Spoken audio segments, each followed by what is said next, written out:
We've all heard their sounds from time to time around campus, especially during convocation events, but many of us don't really know why the SFU Pipe Band is so heavily featured at SFU.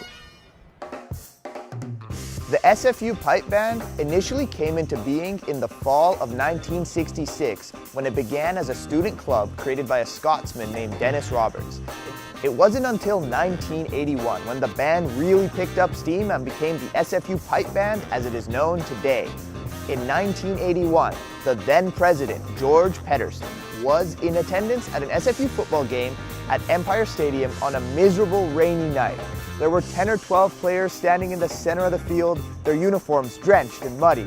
After the game, Pedersen called up Buchanan, who at the time was in charge of recreation and clubs, saying that there needed to be a better representative for the school. And who could better represent Simon Fraser University, a school which was named after a Scottish explorer and which had already adopted Scottish traditions as their own, than a pipe band.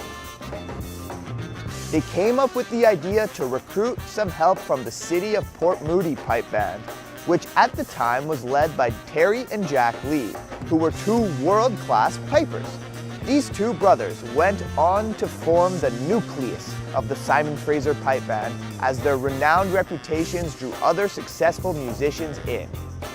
On April 1st, 1981, the Port Moody Pipe Band had agreed to become the new SFU Pipe Band. Since then, the Pipe Band has gone on to win 6 times at the World Championship.